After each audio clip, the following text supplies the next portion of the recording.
আজ আমি এক্সপ্লেন করব সদ্য মুক্তিপ্রাপ্ত মুভি রাজকুমার। ইতিমধ্যেই এই মুভিটা ব্যাপক সাড়া ফেলেছে। মা আর সন্তানের ভালোবাসা অবিচ্ছেদ্য।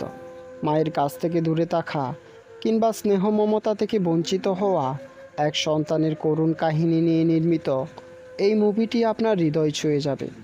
মুভিটা হয়তো আর চারটা গল্পের মতোই সাধারণ, কিন্তু এই সাধারণ গল্পের মধ্যেই রয়েছে অসাধারণ কিছু। যারা কখনো মায়ের ভালোবাসা পাননি, একমাত্র তারাই এটা মন থেকে অনুভব করতে পারবেন। মুভিটা এক্সপ্লেন করতে গিয়ে হয়তো টুকটাক অনেক ভুল হতে পারে, সো প্লিজ ক্ষমা করে দিবেন। আর যদি মুভিটা ভালো লাগে তাহলে অন্তত একটা সাবস্ক্রাইব করে দিবেন, এটুকুই আপনাদের কাছে অনুরোধ রইল।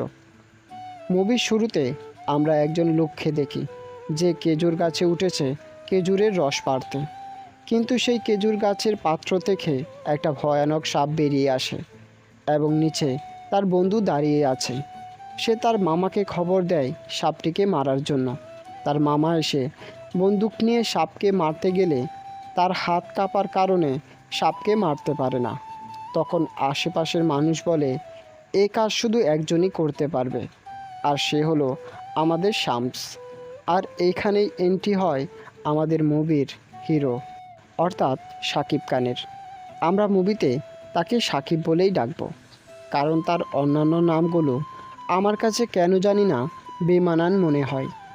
সে তার বাবাকে বলে, তুমি যদি আমাকে 50 লাখ টাকা দাও তাহলে আমি এই সাপটাকে মেরে দেব। কারণ সে অনেক দিন ধরে তার বাবার কাছে টাকা চাইছিল আমেরিকায় যাওয়ার জন্য, কিন্তু তার বাবা কোনো মতেই রাজি হচ্ছিল না। কোনো উপায় না দেখে তার বাবা তাকে টাকা দিতে রাজি হয়ে যায়। রাতে তার বাবা তাকে বলে, বৈধ পথে বিদেশ গেলে আমি তোকে টাকা দেব। কিন্তু সাকিব বলে, আমি 17 বার এম্বাসি ফেস করেছি, কিন্তু তারা আমায় রিজেক্ট করে দিয়েছে। তাই এবার যেভাবেই হোক আমি আমেরিকাতে যাবই। কিন্তু তার বাবা যেহেতু অনেক ধার্মিক ব্যক্তি, তাই তিনি অবৈধ পথে বিদেশ গেলে তাকে ত্যায্য পুত্র করবে বলে হুমকি দেয়। যেহেতু তিনি কথা দিয়েছে সাকিবকে টাকা দেবে, তাই সে তার কথা রাখতে সাকিবকে টাকা দেয়। কারণ একজন ইমানদার ব্যক্তি কখনোই ওয়াদা ভঙ্গ করে না। সে টাকা নিয়ে দালালের কাছে যায় আর গিয়ে বলে, এই নিন আপনার টাকা, এবার যেভাবেই হোক আমাকে আমেরিকায় পাঠান। তখন দালাল বলে, আমার কাছে একটা উপায় আছে। আমার বন্ধু ইজাজ আমেরিকায় থাকে, তার কাছে একটা মেয়ে আছে। তুমি যদি সেই মেয়েকে বিয়ে করো তাহলে তুমি সহজেই আমেরিকায় যেতে পারবে। সাকিব বলে, আমি অন্যান্য যে কোনো কাজ করতে রাজি, কিন্তু মেয়েটাই বিয়ে করতে পারবো না।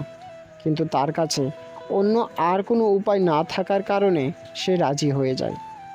সাকিব তখন দালালের বন্ধু ইজাজের কাছে মেয়ের ছবি দেখতে চাইলে তিনি বলেন, মেয়ে আমেরিকান, তোমাকে বিয়ে করতে রাজি হয়েছে, এটাই তোমার ভাগ্য, তার উপর ছবি দেখতে চাও। সাকিব তখন আর কিছুই বলে না। পরে আমরা সাকিবকে একটা হোটেলে দেখতে পাই, বর সেজে দাঁড়িয়ে আছে এবং সেখানে মেয়েটিও শাড়ি পরে কনে সেজে অপেক্ষা করছে বরের জন্য। সাকিব ঘুমটা খুলে দেখতে পায় সেটা একটা ছেলে। বুঝুন ব্যাপার, এজন্যই আজকাল ছেলে মেয়েরা বিয়ে করতে চায় না। বিষয়টা বুঝতে পারছেন? আসলে এটা নিয়ে আমি বিস্তারিত কিছু বলতে চাইছি না। সাকিব গিয়ে দালালকে বেদরম মারধর শুরু করে। এরপর দালাল আবারও সাকিবকে আরও একটি মেয়েকে দেখায়, আর এই মেয়ে হলো আজকের মুভির নায়িকা। মুভিতে তার নাম ঝুলি। সাকিব তাকে দেখে প্রথমেই ফিদা হয়ে যায়। মেয়েটি সুইমিং পুল থেকে উঠে এসে সাকিবের সাথে কথা বলতে থাকে আর সিগারেট খেতে থাকে। মেয়েটা টুকটাক বাংলা বলতে পারে। এটা শুনে সাকিব আরও এক পা দাঁড়িয়ে তাকে বিয়ে করার জন্য। একটু পর আশপাশ থেকে গাঁজার ঘ্রাণ আসলে সাকিব বলে, কে হারামজাদা আশেপাশে বসে গাঁজা খাচ্ছে? কিন্তু মেয়েটা বলে, আমি খাচ্ছি। তখন সাকিব মেয়েটা পটানোর জন্য গাঁজা নিয়ে অনেক সুন্দর সুন্দর কথা আর কবিতা বলে, কোনোভাবে তাকে পটানো যায় কিনা এই ধান্দায়। এরপর কাজী অফিসে তাদের বিয়ে হয়, কিন্তু মেয়েটা সেখানেও ধূমপান করে। বিয়ে শেষ হলে তারা সুন্দর একটা ছবি তোলে। রাতে জুলির কাছে সাকিব গেলে থেকে তাড়িয়ে দেয়, কারণ এটা শুধু কন্ট্রাক্টের বিয়ে ছিল। জুলি সাকিবের কাছ থেকে টাকা নিয়ে তাকে বিয়ে করেছে, কিন্তু কেন এটা পরে জানতে পারবো, একটু অপেক্ষা করুন। পরের দিন সাকিব মেয়েটার কাছে গিয়ে বলে, আমি তোমাকে বিয়ে করেছি শুধু আমেরিকায় যাওয়ার জন্য, এখন আমার আমেরিকার কি হবে? মেয়েটা বলে, চিন্তা করো না, তুমি ঠিকই আমেরিকায় যেতে পারবে। কিছুদিন পর দেখা যায় সাকিবের আমেরিকায় যাওয়ার জন্য ভিসা চলে আসে, আর সাকিব অনেক খুশি। তারপর সাকিব তার দাদির কাছে যায় বিদায় নেওয়ার জন্য। তখন তার দাদি বলে, আমি মরলে তুই এসে আমায় দাফন করিস, আর যাওয়ার আগে তুই তোর বাবার সাথে কথা বলে যা। সাকিব তার বাবার কাছে যায় আর বলে, ছোটোবেলা বাজারে গেলেও আপনার হাত ধরে বাজারে যেতাম, আর এখন তো 7 সমুদ্র 13 নদী পার হয়ে আমেরিকায় যাচ্ছি, আজ আপনি আমার সাথে কথা বলবেন না? কিন্তু তার বাবা কোনো কথা বলে না তার সাথে।